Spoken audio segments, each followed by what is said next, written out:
Nessa segunda parte nós vamos falar então das próximas gráficos que eu utilizo, desenhos gráficos que eu utilizo para verificar potenciais pontos de reversão e continuação de tendências. Bom, o primeiro ponto então é o diamante. O primeiro gráfico que eu vou mostrar para vocês é o diamante. Esse é um gráfico que é bem raro de se encontrar, mas quando ele aparece, ele é bem importante porque ele tende a mostrar uma precisão bem grande. Se você sabe fazer o diamante e você conseguir identificar a projeção diamante, saiba que no Bitcoin esse gráfico, esse desenho gráfico, ele tem uma assertividade bem alta, tá? Ao contrário de alguns outros ativos, no Bitcoin, pelo menos eu vejo que a gente consegue encontrar uma reversão de um topo e uma reversão de um fundo, utilizando bastante a projeção diamante. E nesse gráfico, nesse mesmo período de tempo, eu vou conseguir mostrar pelo menos dois já para vocês logo de cara, que eu bati o olho e já verifiquei que tem. Então nós temos aqui no gráfico de 1 hora, a gente tem que colocar no gráfico de 1 hora para a gente conseguir enxergar de uma forma mais evidente o losango. Tá? E é quando o preço dele, ele parece que faz um triângulo para a esquerda e um triângulo simétrico para a direita. Quando acontece isso aqui, quando acontece essa oscilação aqui e a gente vê essa figura no gráfico de 1 hora, a gente pode apostar em uma determinada reversão de tendência no próximo período. Então nós vínhamos de um período de alta, entrou o diamante e começou um período de queda. O diamante, então, ele é bem interessante para a gente descobrir os pontos, né, de reversão de tendência. Aqui também a gente pode ver mais um. Então você tem que pegar o ponto máximo alto, une os topos da direita e da esquerda e você une os fundos. Ele vai produzir, então, uma figura, novamente, que parece um diamante. Um losango, né? Então no formato losango ele veio também, mesma coisa, ele entrou numa direção de alta, fez um losango, mostrando uma força aqui de reversão de tendência e reverteu então a tendência para uma tendência de baixa de curto prazo.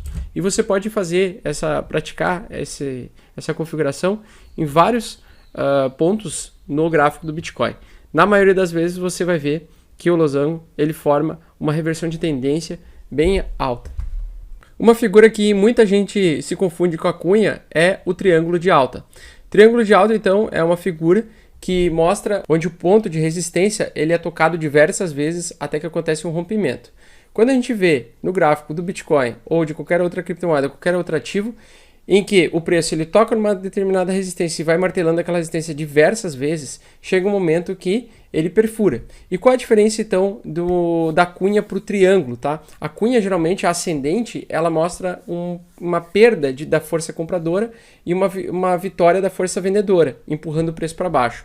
No triângulo de alta, a gente vê que o mercado comprador, o mercado de touros, ele está batendo sempre exatamente na mesma resistência e quanto mais é testada a resistência, maior é a chance dele conseguir ter um rompimento. Então, geralmente, ele é um triângulo e não um desenho de uma cunha. Por isso que na hora de você fazer o treinamento de análise gráfica, você tem que treinar muito bem os teus olhos e a tua forma de projetar a imagem no gráfico para você acertar um triângulo e não uma cunha. Se você for projetar uma cunha achando que é um triângulo, você provavelmente vai cometer um erro operacional. Nós temos também a triângulo de baixa, que esse aparece bastante até no Bitcoin, principalmente nos grandes movimentos. Toda vez que você apostou em um triângulo de baixa e ele segue o mesmo princípio do triângulo de alta, só que invertido, você projetou uma queda de longo prazo, tá? No gráfico do Bitcoin eu vou mostrar para vocês isso agora.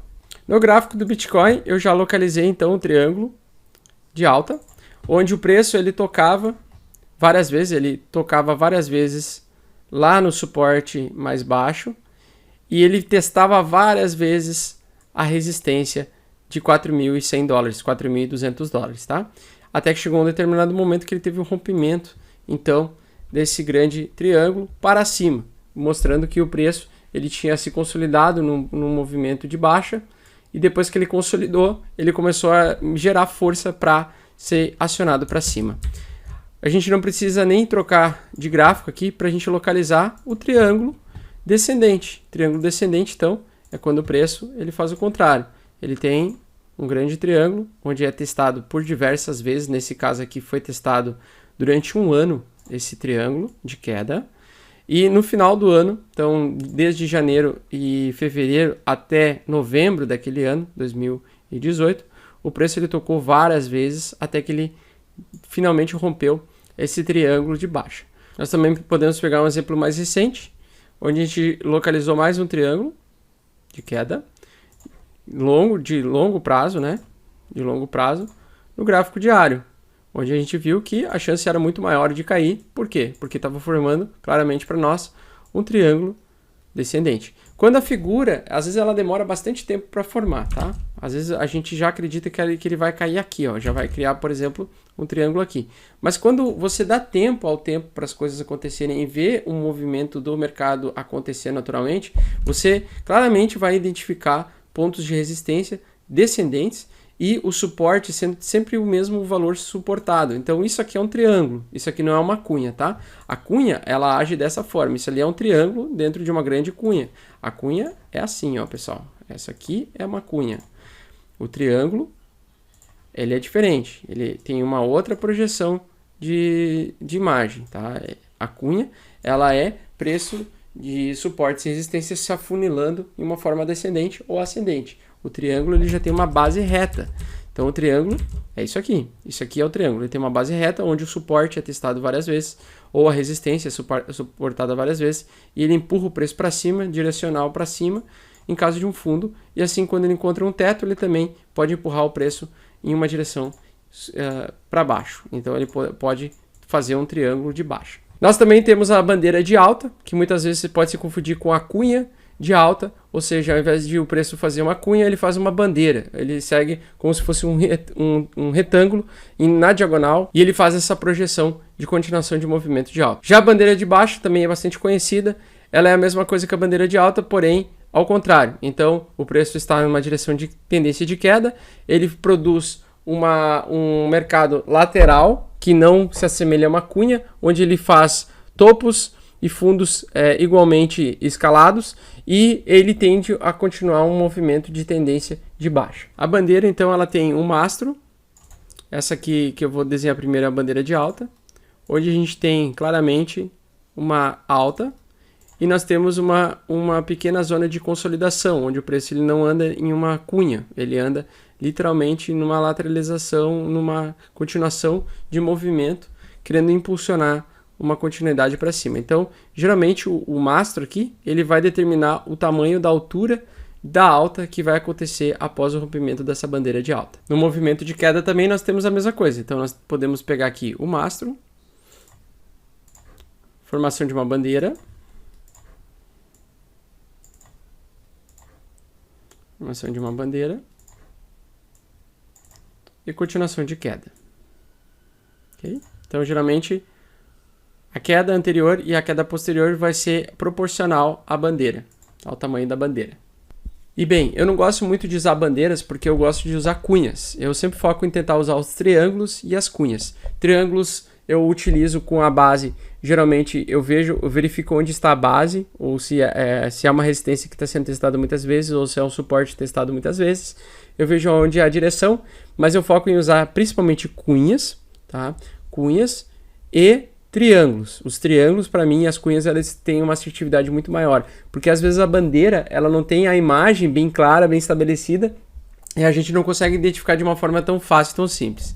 Lembrando também que as xícaras, né, o padrão xícara, ele não funciona muito bem no Bitcoin, não funciona muito bem, mas ele é bom para ser utilizado como uma contraprova daquilo que você está visualizando. Então, se você acha que o preço do ativo vai subir, né, você coloca lá, verifica se você acha um padrão xícara ou um padrão que erra bastante também, como o OKI, tá? Você coloca lá e verifica se formar um candle parrudo verde mostrando força logo depois de um rompimento de uma xícara ou de um OKI, você vai lá e compra, que provavelmente você vai pegar uma boa operação de long.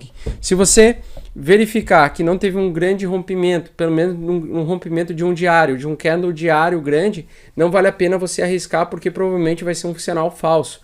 E justamente por o mercado não nos dar uma direção daquilo que a gente quer exatamente quando acontece, que a gente tem que sempre ficar, na hora de fazer essas projeções gráficas, ficar visualizando todos os pontos e considerando todos os pontos possíveis.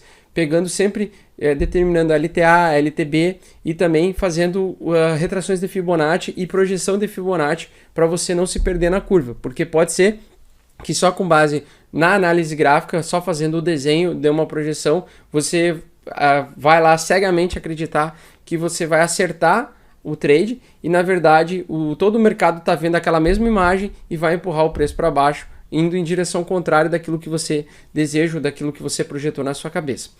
Sempre pensar em análise gráfica, quando a gente pensa em análise gráfica, a gente tem que relembrar o nosso tempo de infância, onde a gente olhava as nuvens e a gente projetava imagens naquela nuvem.